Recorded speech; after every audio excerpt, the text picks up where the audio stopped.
Hi there, this is John Frenay, and welcome to an Encore presentation of our Legacy Business Spotlight. These are best done in person, and with the current state of emergency restrictions, that's just not possible. So we will be re-releasing our past episodes every Saturday at noon until this pandemic is in our collective rearview mirror. Until then, enjoy this Encore presentation of our Legacy Business Spotlight.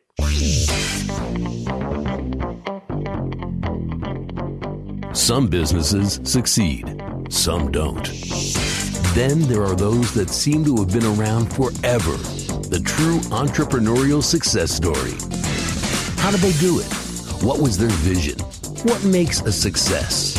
In this special episode for Eye on Annapolis, we speak with the true success stories, those business owners that have been around for decades, learn from their successes and failures. Now, here's host John Frenay. Well, we're back here at 801 Chase Street. Is that the address? Did I get it right? Welcome back. Okay, yes, we're at Maryland Hall, and I got something in the mail the other week, which was very interesting. It said that you are celebrating 40 years, and I said, well, there's no better person to talk to than Margaret Davis, who's the CEO and president. That's what they call me. At Maryland Hall. But I didn't realize 40 years struck me as very surprising. How so? I just didn't think I knew it had been around for a long time, but I would have pictured it in probably the mid 90s. I did not think it would be 40 years. That's all right. Which is exciting. Yeah. And which shows you how forward thinking the founders really were in creating it and in saving this gorgeous structure. Well, it's true. And I mean, this is part of our Legacy Business series. I mean, although you are a business, but I mean, we are a business. We were just talking before we started recording about how you had a UB40 concert in here last night, right. which might surprise you. Yeah. Again, it might surprise a lot of people. Sure. Well, that's the new Maryland Hall. So it's a delight to talk to you, John, always. And you know the community so well, as we were talking. And 40 years is middle age. No middle age crisis here is what I say. We're just really rocket powered for a very successful future. And UB40 is a great example of how the new Maryland Hall is developing a lot of new programming, developing new audiences, really reaching out in ways it hasn't had the opportunity to in the past. Well, where did it start? Take us back 40 years ago. And I know that you weren't here. You've only been here 2 and not quite 2. Okay. I'm headed towards 2, and I'm very November? grateful to. Yeah, that's right. Okay. You've got a good memory. Okay. You obviously know Maryland Hall very, very well. I learn something new every day, and I'm always pleased to do that. One thing that I appreciate that most events here at Maryland Hall, you're on the forefront. And you're the one that's coming out and you're welcoming people to Maryland Hall. Okay, I feel strongly about that. Welcome to my living room. That's right. And welcome to our house is really what it is. Our house is your house. Mi casa, su casa. But it's really look at that. You're bilingual and everything. Oh, yeah. That's about it, John. Hey, we all need to be aware. But yeah, I mean, I think that really goes a long way. I mean, this is like, hey, this is who I am. This is what we do. That's right. Welcome. Enjoy your night. And it could be something as simple as that, or it could be, depending on what you're going for. Well, that's right. And I would say, John, it's welcome, connect with what we're doing, connect with each other. Let's all celebrate that we're here together. We're putting down our devices. Maybe we want to take a photo of what's going on. But we're here in a live moment, because live anything isn't replicable. Netflix is great in our own living rooms, but a live performance, a live conversation with an artist in front of his or her work in this gallery for free. Live yoga experience on the Labyrinth outside. Live class. I mean, you can't replace that. Well, I would jokingly say for a musical performance, I'm sure there were plenty of people that were recording the UB40 show. In spite of our request last night. And my question to them is, so when are you going to watch it again? Exactly. It's just not going to. One of the greatest shows I ever saw, and it wasn't here, unfortunately, it was at the Lincoln Theater in D.C. It was Chrissie Hynde from The Pretenders. Oh, yeah. And she had a no photographing, rule and everything else. And she stopped mid-song and said, hey, wait a minute. Way too many cameras up here. Put them down. I'm not a diva. She says, I'm too old. I'm too haggard. I've lived the rock and roll lifestyle. I can't afford to be a diva. I said, she goes to the guy in the front row. If you play your cards right, you might go home with me tonight, okay? I said, what I'm doing is live in the moment. Nobody does. I mean, that's right. You're living your life through a screen and you're missing all of the other things that are going on around you. Well, that's right. And it's living the precious present. When it goes back to that concept, our precious present. When we had the video art exhibit, I've talked to Tom Stoner and Kitty, and the whole concept that was all about nature, about being able to actually immerse yourself in video art that was inspired by nature. And the irony of that is that here at Maryland Hall, you can put your device down and connect even through technology, right? Even through video art, into something that really enhances your soul. And you can do it with other people. So this is people crave being in community with each other. And the other aspect that's new about Maryland Hall is that we're really convening people together and engaging them in inspiring arts experiences. We have had successful decades of providing art, and now that's not going away. We have a lot of art to put on display, a lot of art to present, but it's that and when you come, engage in the art, engage together in what you're doing, experience a radical welcome when you get here from our volunteer ushers. Right. Really be happy. Free parking, easy to find, easy to get to, clean corridors, historic building, but then some very new aspects as well, and new classes. What we hear from people who take classes, because everybody's curious about, well, how do you get engaged in glass fusing? Glass is very popular. We've added a new glass instructor. We've expanded the program. Drone photography. A lot of new stuff, right? So people are a little nervous. Well, I don't know how to do this. I'm not any good. I'm not creative. You're just as... Nobody is. Nobody is. Right? Nobody is. And I always say, if I can do it, anybody can do it. But the idea that we're here together in this class, all trying something, then we start talking to our neighbor. And the art becomes the universal language. The art is not the only aspect of what's going on in that room. It's the connection. True. And it's strengthening community by coming together. How did we get started 40 years ago? 5 wonderful people, including 2 still living, Ellen Moyer, former mayor of Annapolis, and Joanne Scott, just a master watercolorist, came together to say, we need a place for artists to work. And they were, as Joanne would say, they were looking for a few studios, a few rooms they could turn into studios, and they got a 75,000 square foot building. Do you know how the building was actually acquired? Now the school district still owns the building, Absolutely. Correct? Yeah, the school district still owns it, so the ownership hasn't changed, but it's a wonderful public-private partnership, one of, I think, most successful in our region. And it requires the support and the partnership of everybody, both donors, individual corporations, foundation donors on the private side, and then we've got private teachers, but then we've got the public piece of the ownership and the partnership from Anne Arundel County and also the school board. How did it come about? I know that Mike Busch was instrumental in, I want to say, the formative years of Maryland Hall, and his wife Cindy had been on the board over for 25 years. Mike was involved here for sure, but going all the way back to 40 years ago, it's from what I understand, it was just the way that these artists approached the school board, so that the building wasn't going to get sold, the building wasn't going to get torn down, it wasn't going to get turned into condos, and they were able to work out a wonderful lease arrangement. And then Linnell and others went, my predecessor, obviously, Linnell Bowen, and others went for the historic easement with the Maryland Historic Trust. So this outside and inside, we say, is protected and supported by the Maryland Historic Trust. And that does limit a few things, what we can do in terms of changing it. Sure. But it's another great partnership. I'm just looking at the dates and stuff like that. So we're talking about 1979, which is probably a year or 2 after Annapolis High School. Oh, it's absolutely tied to the Open fact. up. So the timing. This was being vacated as being a high school. Oh, absolutely. So Annapolis High School, the new high school, got built over on Riva Road, and this was empty. Yeah, and what was going to happen to it? Right. So this was surplus at that time. Sure, for the school board, definitely. What do we do with it now? Yeah, and I thank goodness for the vision of these 5 people, and also the founding board and the founding supporters to get it going, and to take it from an old high school to actually where it is today and where we want to go now in the future. Took a lot of work. Well, I know when I first moved here in the late 90s, it was I mean, we had the resident companies, which you've got the Annapolis Opera, you've got the Annapolis Symphony, you've got Ballet Theater Maryland. Right. And then Live Arts Maryland. And Live Arts Maryland, which is the chorale. It used to be just pretty much like an incubator for artists when I came down. Interesting. There would be an artist, and I would know that Josh Cohen, former Mayor Josh Cohen's mother, used to have a studio. Right.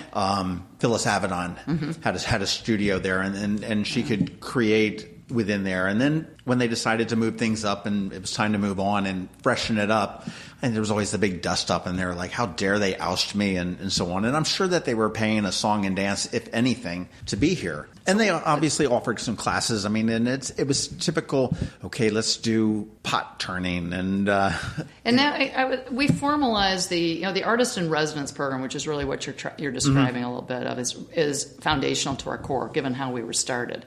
And so what we've done is we've formalized that more, and we have a whole application procedure for picking. We have a committee that actually, I don't pick them. No, we have a committee that picks who actually. So we got to pay a whole committee for this? No, we can't just pay you. We don't pay them. We don't pay them. They're not taking any kickbacks or anything like that? And definitely not. Definitely not. And we're part of the arts district. So the artists who actually pay a very, very modest fee for their studios here get a tax credit to be able to do that. And that's important because studio space, look at what wonderful things have happened to West Street and our whole city, but the rents have gone up, right? Oh, absolutely. So it's hard for artists, whereas ours are really affordable. It's a nice space, good light.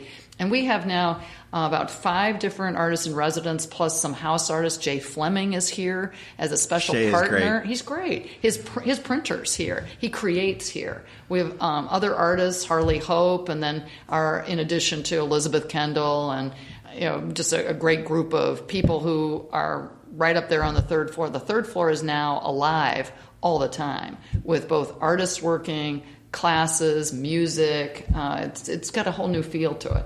So we still absolutely have that asset program. Well, the building is, and you've come a long way since that time. I mean, I know in Arts Alive, which is your signature fundraiser every fall, I remember when Arts Alive 1, I believe, came out, and you're probably, at 20-something? 21. At this 21 point. now. And actually, this will be the first event of our 40th anniversary year, big celebratory event. We've got concerts like UB40 for our 40th year. They're celebrating their 40th year. Oh, I never picked up that whole 40 let me thing help you out with that. There you go. I didn't even pick up on that. There's a good theme for the whole season this year about 40. We're going to have 40 artists under 40. I mean, it's going to be great. All sorts of things we're going to be doing. Ooh, now I got to look on that. That's this okay. Is a 40th Interesting anniversary celebration for Arts Alive, even though the event is not 40 years old, but they're celebrating our 40. But I remember the first Arts Alive that was for to replace the windows in the front of the building. It always benefits something. Yeah. That was the money that they needed, and the windows were replaced. I mean, the community has really gotten behind this organization. We're very grateful, and the organization has also really gotten behind the community as well. I'm glad to hear you say that. We feel I particularly feel passionate about that. We have to be out in the community, forming partnerships, forming some new partnerships that we haven't had before. And that's taken hold. And we've got, whether it's with the Boys and Girls Club of Annapolis, or we're not just, Maryland Hall is outside these walls as well as inside these walls. And we're out there talking to people. I was honored to be on the City Dock Committee and still working on the City Dock plans. And we've got to be partners. Yeah, you're part of that committee of 100? Committee of 100. Okay. Still honored to be asked. And, it's interesting because I think that people are pleased to see Maryland Hall out there. It's been a few years to see that we're really visibly connected. A great example of that, John, is our outreach program, which we call Artreach. And this is primarily for children. There are also seniors in it, but of limited means and who are really part of a high-risk or higher-risk population. Maryland Hall is centrally located to most low and income and public housing in this region. We're only within 5 miles. Now, 5 miles is a long way if you don't have transportation. So we're really committed to reaching out. But these are our partners. And so what can we do to engage with the community and really help, as we say, heal, inspire, and empower the kids who go through our Outreach program, particularly, for example, Jovenes Artistas. And that's a powerful program where the kids stay in it up to 7 years, for example. They come in middle school, they go through high school. We even have alumni now who come back. They help with the program. They don't want to leave it. And we've got kids. I'll show you something. Zenaida Sanchez says this program saved her life. She's now at Anne Arundel Community College. Right. Yeah. And this is a little hidden gem that people don't really know we're doing that is totally supported by private contributions. About $100,000 a year, and Arts Alive has supported that program in the past too. And how we're reaching out to a couple thousand kids and engaged with them. They painted, maybe you saw the BG&E Transformer Power Square box, right. Kids were out there. I'll show you some pictures of it. I'll come up with them, but out there painting them. And it was really not only heartwarming, but really important for the kids to be involved in that activity. I know you've done some programs with the kids. I know we'll say the ugly boarded up windows on the backside of the high school. Thanks for noticing. are beautiful murals now, and I know that you worked with Future History Now and Jeff Huntington. We did. Do you know how that came about? I was standing over there getting a tour of Bates with the terrific principal and his staff, and learning more about what we could be doing together. And I looked back at Maryland Hall and I said, that has to change. That has to. And let's get the kids involved. So Jeff, and also a whole bunch of teaching artists. Every panel had a teaching artist. Mm-hmm. And we brought Tola and Jeff and Deontay Ward. We're very involved with Black Wall Street. Right. And then the kids. And look how gorgeous it turned out. It's beautiful. And it's a great throws example. Great color out to the back of Maryland Hall. It does. Which is now doubling as a second main entrance, if you will. It is. It's beginning to. Yeah, and it's also certainly brightens up the view from Bates, which sits down the hill behind us. And I think that's the most important aspect of it, is to enrich and with those lives. Bates being the magnet art school for middle school in the area, to be able to turn around and see art. Well, that's right. And we've always had a strong relationship with Bates, really helped get the whole PVA program going. Mike Busch was very involved in founding the PVA program with the schools. And we still have important representation on our board from the schools. And we really believe, it's about partnership. I'm a huge believer in collective impact. We all need to be working together. Let's stop duplicating resources. Let's work together to actually have a greater impact on our whole community. And this is, we think, region-wide. This is about, yes, county, yes, city, but beyond that. With some of these programs, whether it was last night's UB40 or Melissa Etheridge coming up, or hopefully some pretty exciting ones as well next after the first of the year. Those attract from, I can't tell you. Oh, come on. I'll call you and let you know when the contract's signed. Let's just say Lucinda Williams that's coming up, because she's a big draw. Right. Last time I saw Lucinda Williams was over at Ramshead, but the following is so large. She has this incredible jazz voice. Right. Her voice is an instrument like no other, I think. And she's coming here to Maryland Hall. That partnership with Ramshead is very important to us. That is an audience development programming partnership.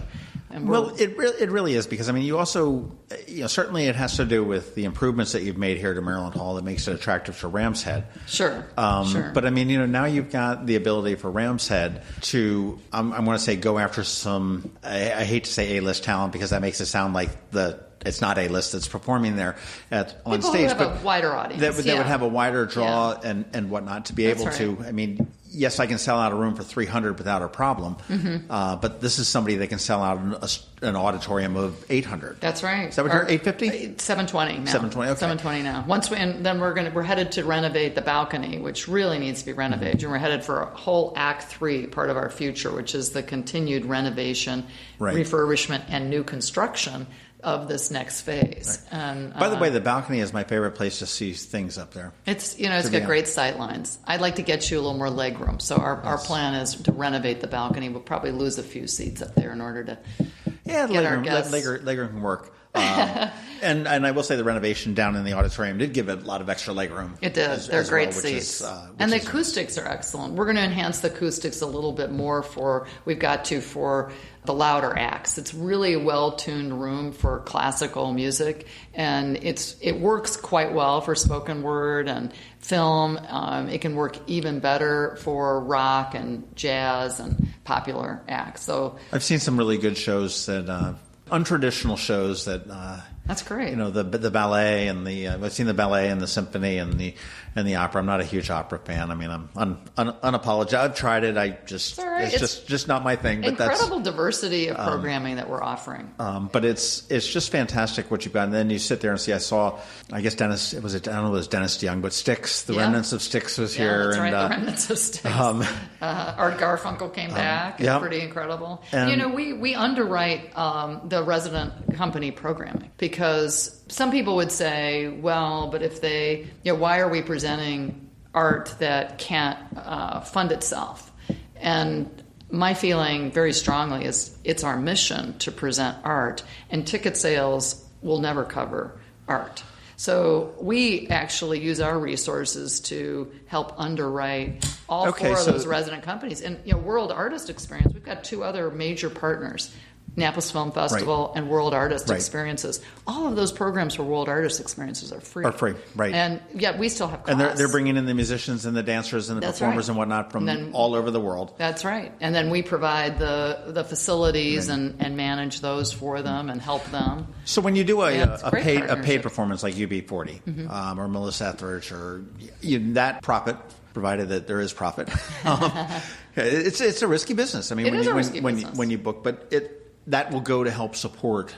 It's one way to look at it, though. I got to be honest with you. It's a break-even proposition. I always say, let's not lose money on our programming risks. Let's at least break even, and then let's bring in the underwriting, the sponsorships to help those shows do better. Sure. So we rely, for example, for our free and reduced and low-cost programming, and then our resident company and partner programming, we rely on contributions and grants to help support them. But I've also got to think when you throw on a show like UB40 again, and we keep going back to that just because it's the most recent when we're recording this, but you've had a sellout auditorium of 729. I don't know whether it was 700 people. You've got to imagine that 300 of them have probably never been to Maryland Hall or haven't been recently. That's exactly right. I usually, you've seen me take the poll. I always say, who's new to Maryland Hall? Welcome. Yeah. I love that part of it because it does attract a lot of new people. And they're hooked. They're looking at the art that's on display on the wall. They're looking at the Martino Gallery. They're looking at the Cheney Gallery to see what's there. They're just sort of roaming around. Maybe even marveling at the, oh my gosh, this is like a flashback to the bathrooms in elementary school and the old. We can't change the bathrooms. With the old radiators. But we're going to improve them. We're going to improve them. And just the wonderful things that you've done. Now, I will say that you're sort of like that politician that got elected after the project's already been awarded. You get to cut the ribbon on... I'm very sensitive. There are a lot of people came before me to do a lot of hard work. And on the expansion that we've done, I want to talk a little bit about this as we've moved from the past into the present. A huge expansion on the backside, and I don't want to sell you short because I know that it was in the works before you had come, and you had the privilege and the honor to cut the ribbon and have that first show go on. My job, John, was to bring it in on time and on budget. And it was a very tricky year, my first year, because the site conditions were a lot of unknown things, a lot of delays in that project. No question, Linnell, the campaign committee, a lot of people worked hard to raise the funds for it, and we couldn't have done it without that. So I'm very grateful. Shovel went in the ground. Construction fronts went up right before Linnell's retirement, and then the torch got passed, and it's like, okay, it's yours to pull off. Right. And we did, and a good team around here. And now, and that production wing, can you imagine? No loading dock, no freight elevator before that production, no gas line. We needed gas heat. Think of the efficiencies, new HVAC systems. We paid for those. Well, I had also heard for years that several of the resident companies, namely the ballet, and I guess probably the opera, that would require sets. Oh, I know. They were coming up the front entrance. They're basically saying, this is the biggest pain in the ass place to do it here for 2 weekends of shows without that. That's right. And they were, actively looking for something else. Certainly, is there another place we can do this? Right. That's a decision they needed to make, and obviously that's a decision that Maryland Hall needed to make to what can we do to help these people out. But you've really the first phase of the renovation, if you will, was upgrading the auditorium. Right. And it was focused on the audience, focused on the guest. The first phase needs to improve the guest experience. Second phase was mainly back of house so that we could actually offer more shows, more programming, flip the stage faster. Also, we brought the Bowen Theater online in the second phase. So take a old, tiny high school gym annex and raise the floor 18 inches, totally change the acoustics and the design, and now make it a premier, put a digital projector in there, make it a premier spot for film or chamber music or jazz. It's a state-of-the-art. It's almost like what do they call it, the black box theater? Yeah, it's a black box theater that is more for film, spoken word, and chamber music than it probably is for theater. Right. But I know that they have the Annapolis Film Festival is this is one of the major venues of the. It's really where most of the films are with the big audience. Sure, the big right. films are going to be here because you've got the Linnell Bowen Theater down in the basement. I keep wanting to say the basement, but it's on the first floor. It's on the first floor. On the G level. That's right. Which is a wonderful room. That was a room and I will say thank you very much. I was involved with organizing the Wendy Winters PR Bazaar, and you guys were wonderful to work with, too. Dennis was fantastic. And he's a great guy. It was like, what do you think they're going to charge? I said, I'm going to try to really get them to charge us nothing. And you really did step up for that. And it was a wonderful evening. Right thing. Again, that goes into our mission, John, to convene. We're about convening and engaging residents and visitors from the whole region together in inspiring experiences, arts experiences that then strengthen community. What you just described is exactly what we are doing and what we'll be doing more of. And that goes back to the new Maryland Hall. Where are we at 40? We're strong, we're successful, we're debt-free, we've got good finances, and now we are zooming forward. We're going to need a lot of resources to get there. Sure. Because, what they say, vision without resources is hallucination. So we've got great vision. Now we need the resources, and we'll get there. Well, what is your moving forward? The back of the house improvements that you were talking about were a big, huge freight elevator, which goes to every single level of the, of the facility. There are dressing rooms, there are green rooms, there's office space back there for, say, a band's management. To come in there and work. I know Ram's Head was very excited to be able, when they had a large show there, that they could have somebody on site working. That's right. Any things that would happen to come up. You've got lots of storage. Double-decker door, so loading door. Lots of places to store props and equipment and sets and lights and chairs and music stands that all used to have to be stored on stage. There was no room for anything. And now we can push the acoustic shell back. Jose Luis Novo from the symphony, the conductor, said he couldn't even dream of having Beethoven's Ninth or the Naval Academy Glee Club on stage before, because we didn't have either the space or the acoustics to handle it. And we've invested in making sure we've got both. Question for you: was the orchestra pit, was that an addition? It was. Yeah, we created it. Yeah. So that was when you did the audience. That's right. When we did the auditorium, in Act 1. So Act 1 was the theater, though we still need to do the balcony. Okay. And then Act 2 and the stage. There were some really important stage improvements, like the acoustic shell. Okay. Still need to do more. We've just switched, for example, to all LED lighting. That was a big investment. That's part of early stage Act 3. So that was Act 1, stage and theater. Act 2 is back of house, the south wing, which is the new production wing, the Bowen Theater, dressing rooms, as you said. Right. And that, for those that don't know, if you're ever going to something in the Bowen Theater, the life pro tip is to park down at Bates, walk up the hill, and there is a back entrance in there. It's like a 2-story glass entrance. It's very obvious, brand new sidewalks. It's the best way to get to that space. And it dumps you out right there in the lobby, right before the Bowen Theater. That's right. So here's a secret that I'm sure you know, but your listeners may not know, is that's the temporary entrance to the Bowen Theater.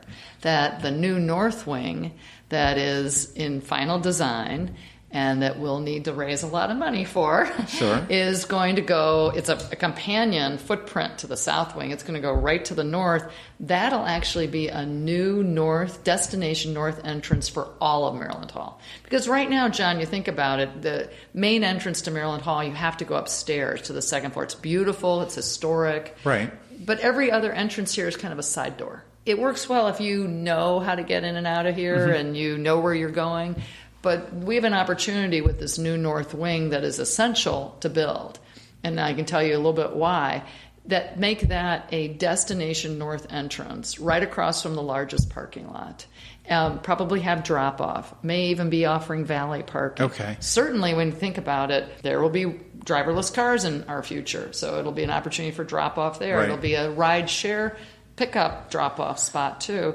Then our big dream, is to have a glass bridge on the second level. So you take stairs or an elevator up, glass bridge on the second level to connect to the historic building.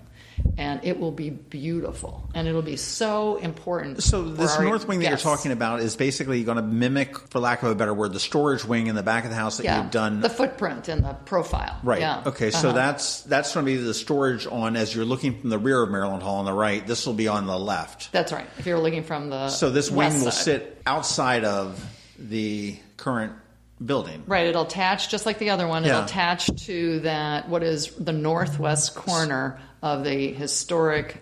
Where the parking lot is currently now. There's some parking lot there now, and we'll obviously need to accommodate that. Right. Yeah. Well, we won't lose too many spaces. What's your time frame on that? I mean, I know obviously you as soon can't. as we raise the money. I mean, what would you like to see? Would you like to see that done in I'd love 5 years, 10 years, 20 years? Oh no, I'd love to get a shovel in the ground within 2 years. That would be, I think, our dream. What we're going to do with Act 3 is that, John, that was always part of Act 3, this building. What we did is we added the glass bridge to it because we feel strongly there needs to be a good way to get from that north entrance all the way, and vice versa. We get into the historic building, and for people who come into the historic building to get over there. In addition, that'll give us stage-level dressing rooms. We have no stage-level dressing rooms. Got to have stage-level dressing rooms. Okay. For a variety of obvious reasons. It's a more back-of-house support that actually exists in the historic building but has not been renovated for our resident companies and our use back of house for props and wigs and costumes and dance costumes and things like that. And then almost every room in this historic building will be upgraded. And really, again, this is about the guest experience. We want you to be able to come here and have a good experience with the right kind of public space. We've got the galleries on the north side of the second floor. On the south side of the second floor, the main hallway, the main floor for all the public, we're actually going to put in a multi-use room with these gorgeous windows. Right. Now we're looking east, from the inside east towards the flagpole. Multi-bayed room that can be used again for new gallery space. It could be used for pre-concert talks, be used for receptions, gathering spaces for convening groups together. The county executives, anti-gun violence task force could meet there. Right. It gives us a lot of flexible space both for the public and the community to use on the floor that is the heaviest used floor.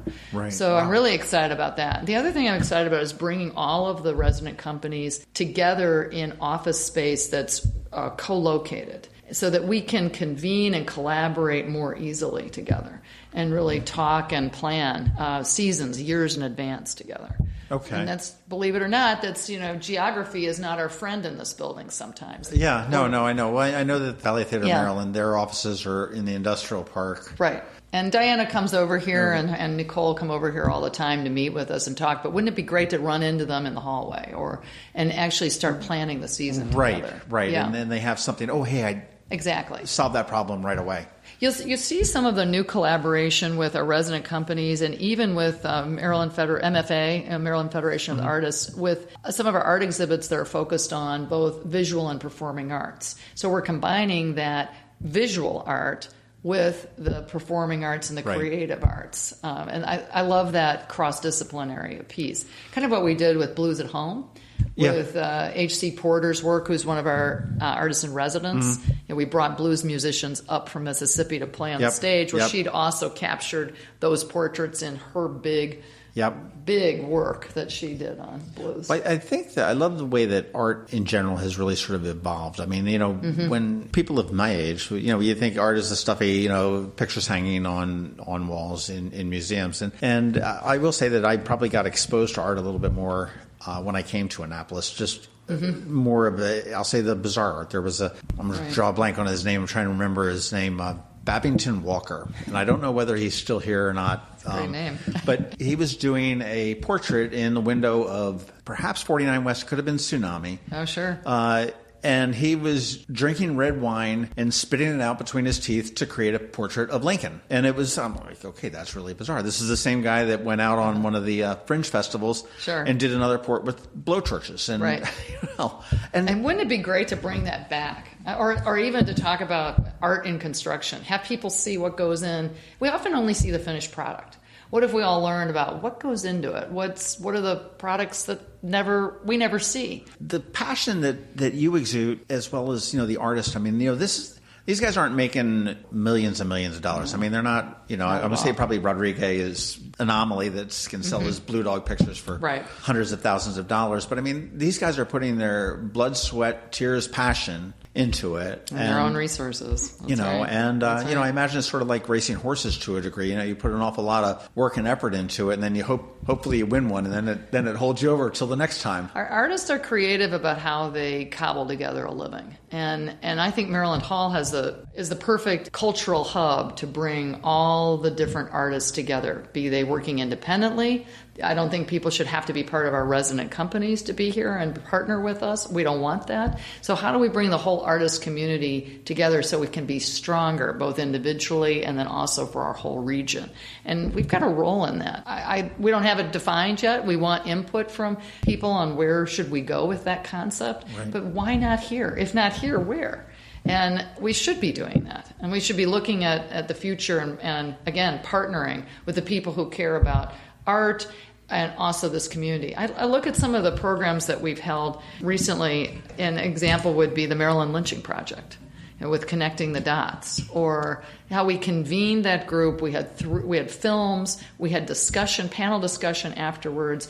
We're together. We made a commitment that let's write new chapters of our racial history together for this community. Right. And let's face our history. Let's move forward, and let's do so. Let's think about how can art help support that. And we're not talking about art that's just on the walls, right? It's the art of conversation. Yeah. It's the art of discourse. Yeah. The changes that you've made, several significant changes. I mean, we've got booze that's now for sale here, which never happened before. So, I mean, obviously somebody beat up somebody at the school district to say it was a good conversation. But make an exception for a couple properties were one. Yeah, which is wonderful. Never for family programs. No. I mean, I think it's wonderful. I mean, that was probably one of the downsides. That not that this is a place that you go and you get your drink on and get all rowdy and whatnot, but I mean, to sit there and have a glass of wine, to have a beer.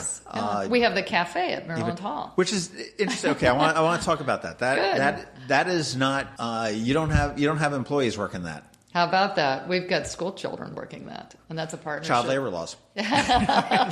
We call it culinary arts training. Well, this is a project of Cat South. That's right. It used to be a privately run cafe, and it had various different owners throughout the years. I believe. I think this is 8.0. I mean, I think Brian Callahan got his start here. I think he was the first to have a coffee cart here. I know Gary Amoth had it for a while, and there was several other people. And it was really hit or miss for a period of time. And do you know what their common denominator was that we don't have now? And I respect that. And we're all business people. The motive was different. They needed to make money. We don't need to make money, and Anne Arundel County Public Schools isn't in it to make money. So isn't it great? We've joined together, and it's about the kids. Right. And there's a kid that's getting out of high school, that's right, into the workforce that says, I built a restaurant. Right. I worked it, I managed it, I designed the menus or whatever it may be. Definitely come support that cafe if you get a chance down in the first level of Maryland. And talk to the kids behind the counter. They've got great stories, and ask them what they want to be doing. And another change that I've noticed, you never made an announcement of it that I realized, but this whole for the creative arts seems to have gone away. This is no longer Maryland Hall for the creative arts.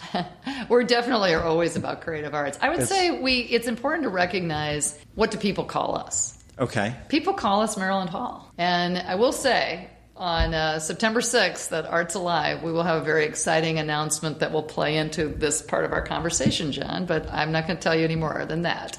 So come one and come all, and we'll make a big announcement of it. Nonetheless... Comcast bought you, didn't they? No. It's called Comcast Hall for the Creative Arts, isn't it? Right. No. But we are pleased and honored by their partnership. I will say that. Comcast is great. Comcast is great. They've been a great partner for a long time. I think the point is people call us Maryland Hall, and the other aspect is I think you'll see that we are going to be injecting the concept of what we are in the arts into our name a little differently moving forward in September and on. I can give you that peek. Well, personally, I think it's the Maryland Hall from the Creative Arts sounded a little bit stuffy, sounded a lot stuffy, and a little bit elitist. I think people don't know what the creative arts means. Like, what does that mean? And I'm with you. Do you know we don't talk about patrons here. We talk about guests. Mm-hmm. We talk about visitor services. And we feel it's really important to welcome everyone. We are art for all. So we can't be... Which has a place for the creative arts underneath that. That's right. Under the art for all. We are absolutely art for all. And so we want to be as accessible as possible and also as specific. And it goes back to who are we? We are the region's cultural hub. I mean, isn't that a great image? We're the hubcap, and we've got all these spokes of all these different programs and ways to engage in these inspiring arts experiences that truly can change your personal life, can bring your family together, can strengthen our whole community. That happens both here and then outside these walls, sponsored by us. As we're engaged around the community, painting, electrical boxes in different communities, and hopefully involved in City Dock and things like that. Without a doubt. Well, I don't want to take up any more of your time, but I love the history of Maryland Hall. I love where you've grown, and thank you. Looking forward to the North Wing and holding you to it. 2 years. Thank shovels you. In the. That's right. 2 years. We're going to aim for it. North Wing and refurbished historic rooms in the historic building. Really, it's about guest services. So hold me to improved guest services. Radical welcome is what we say. Mm-hmm. Inside and out. And again, I would suggest everybody go check out marylandhall.org. Thank you, John. Because you're going to be surprised. You are. UB40, come on. Get on our email list. We're all inundated with that stuff, but this is the stuff that will surprise you. You'll see our very high energy blasts that people are saying, wow, I don't want to miss them. I always want to know what's coming up because something exciting is coming up. Right. It won't always be in print because we've got new stuff happening all the time. Right. And if you are a fan and you have a passion for any of the 5 resident companies, whether it be a chorale or a symphony or ballet or opera or what I miss. So we've got 4 resident companies plus then the film festival and then I always say World Artist Experience and the Artist in Residence. So we've got ballet, opera, symphony, orchestra. Exactly. And I mean, if that is a passion for you and you didn't know that it was here, shame on you. Go to marylandhall.org, check it out, and support them. I mean, they're world-class musicians. They are. And, one thing you don't want to miss is the opening of our resident company season. We're 12 months a year, so we've got a 12-month-a-year cycle. Our resident companies really start in September and pretty much conclude in May. Well, the opening of our whole resident company season, in addition to a lot of other shows, is the Live Arts Chorale with Broadway star Rebecca Luker. She's a Tony-nominated star, and she's got a beautiful voice. Many people say that she's the heir to Barbara Cook or Julie Andrews. Okay. And, how great that she's going to be on the Maryland Hall stage. It's kind of how I felt with Denise Graves coming for the opera closer last year. How amazing that she is right here in our own town in this region. So that's a not to miss, one of many, but. You talk about Arts Alive as being your fundraiser, but you get all these grants from the state. You get, and obviously I think every nonprofit in the world is hunting down and sniffing grants. I'm still waiting for the mayor's ninja grant store on Main Street or whatnot. And the resident companies do rely on subscriptions and support from their audiences, but Maryland Hall in general, I mean, you need money. I mean, absolutely. Our funding model is we're a public-private partnership. So the state helps us a lot with many of our capital projects. But this next Act 3 is going to require about $11 to $12 million to get done. That's a lot of money. And we're grateful that the state is already into this total project of about $25 million to the tune of $9.5 million. The rest has been coming from private support. So it's really private donations coupled with the county, Annapolis City, and definitely the state. Well, and I do want to point out, I mean, you said earlier that you're debt-free. We are. We're debt-free and financially well-managed. If I'm looking to cough up a couple bucks here to Maryland Hall, I mean, you're managing the money pretty well if you're debt-free. I feel that's an essential aspect of my job. And in fact, we have a mantra around here that this is not our money. It's your money, John. It's the state's money. It's your listeners' money. And you're just a steward. We're a steward, and we're a facilitator of philanthropy, and we also have a responsibility to make the best investment with it.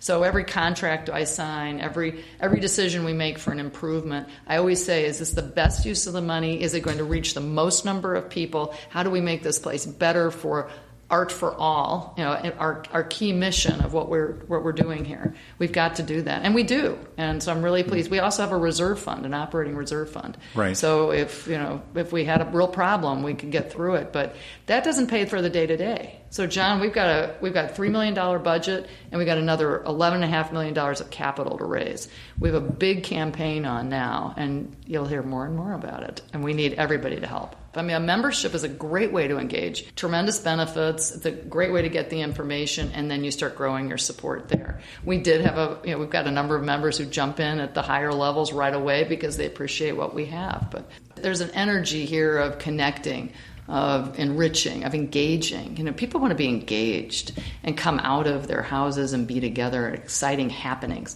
We have happenings here. We call them inspiring arts experiences, but they're happenings. You don't want to miss it. I do encourage people, get memberships, donate. Thank you. I mean, if you've got the capability to do it, and you're not familiar with Maryland Hall, come take a look at it. I'm sure that you can come knock on Margaret's door, and she'll gladly take you for. I will always do that. That's why I have my door open, and our doors are open all the time. So come visit. MarylandHall.org. You will be surprised. Margaret Davis, who is the CEO and president of the organization, doing a wonderful job. Thank you. Took the you step back when somebody the torch. took the torch. That's right. Carried the torch from. I mean, Linnell Bowen ran this from the start, years. and has. I'm so honored to succeed her. Yeah. She's really a driving force. I would say her and Ellen Moyer, absolutely, are two of the driving forces to get arts recognized. Absolutely. And I think it's just wonderful what Maryland Hall is doing, looking forward into 2020 and beyond. It's going to be an exciting next 40 years, and I'm honored to help launch it. And with your help, we'll get there. Sounds great. I'm not going to be here for 40 years. I'm not planning on that one, but you know. Me either, but but we'll launch it together. How there about you go. that? We'll get it going. Take care. Thank you. Thanks for listening to this special podcast for Annapolis. Please be sure to visit Annapolis.net for all your local news, events, and opinions. And in case you haven't already, please subscribe to the Annapolis Daily News Brief, where we bring you your local news direct to your phone or tablet every Monday through Friday at 7 a.m. Subscribe on iTunes or Google Play.